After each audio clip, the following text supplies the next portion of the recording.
সীমানার বাইরে কথা বলছেন কেন? আপনাদের তো, আমরা যদি বলি আপনাদের কি অভিজ্ঞতা আছে, একটা মন্ত্রী হলে পরে তো একটা অভিজ্ঞতার উপর আসতে হয়। আপনার একটা পানের দোকান চালানোর কি অভিজ্ঞতা আছে? সে অভিজ্ঞতাও নেই, তারপরেও আপনার উপদেষ্টা হয়েছে, হয়ে আবার এরপরে আপনার দল তৈরি করেছেন ক্ষমতায় দেখে। এখন এই যে অন্তর্বর্তীকালীন সরকার ডক্টর ইউনূস সাহেবের আমরা প্রত্যেকেই সমর্থন করি। ওই যে 2 জন তরুণ ছাত্র নেতা, পরবর্তীতে 3 জন হয়েছিল, আবার একজন পদত্যাগ করে দল গঠন করেছেন। তো এখন এগুলোকেও আমরা কিছু মনে করি না।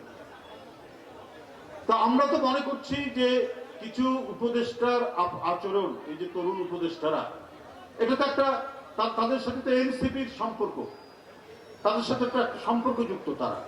তাহলে অন্তর্বর্তীকালীন সরকারের নিরপেক্ষতা নিয়ে তো মানুষের মনে প্রশ্ন জাগবে। যদিও আমাদের এখনো গভীর আস্থা রয়েছে, আস্থা থাকার পরে এই যে কিছু তরুণ বন্ধুরা, তাদের প্রতি আমাদের প্রগাঢ় আমাদের স্নেহ আশীর্বাদ রয়েছে, কিন্তু তারা যে ধরনের কথাবার্তা বলছেন আমরা তো আর সেই কতদিন তাদের প্রতি আশীর্বাদ দিতে পারবো বলা খুব মুশকিল।